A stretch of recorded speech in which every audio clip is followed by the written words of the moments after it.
We start with present simple, which is formed by a subject plus a verb plus an object. The subject can be I, we, they, you, he, she, or it.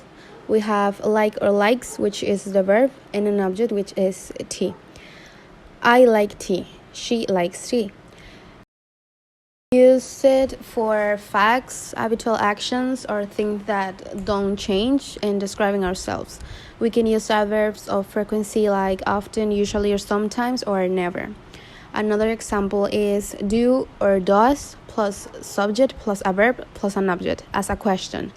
Do you like tea? Does she like tea? For the double-H questions, we have the next words.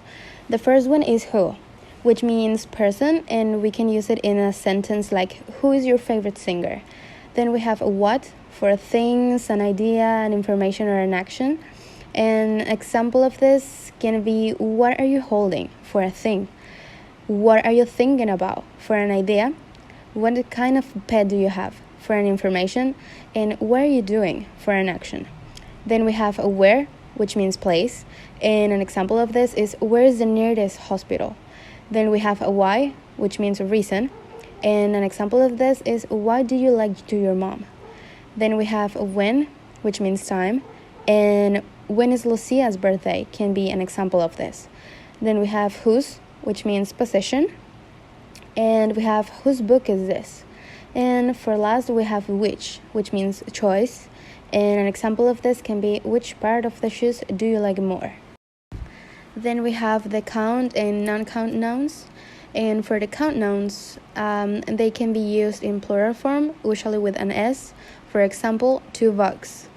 They can be used with definite articles like the. The students went to class.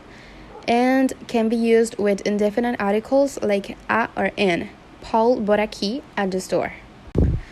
For the non-count nouns, they usually cannot be expressed in plural form.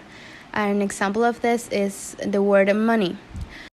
They cannot be used with indefinite articles like a or an. They can be used with definite articles like the, and they can be used without an article. For example, we have I listening to music, and we listened to the rain during the storm. The be going to is a present future structure, and it is mainly used to talk about plans and intentions or to make predictions. It is most commonly used in the conversational English. The be going to is used to talk about plans and intentions, and usually when the decision has already been made. For example, we have Emma's leaving for London. She's going to share an apartment with Zoe. Pedro has an English test tomorrow. He's going to revise all evening. Alex couldn't get tickets for the match. He's going to watch it on television. Our cat has broken down. We're going to buy a new one. And we have it for predictions, and we use be going to when we can see that something is likely to happen. Look at these clouds. It's going to rain. The ladder is shaking. That man is going to fall. Hurry up, we're going to miss the bus.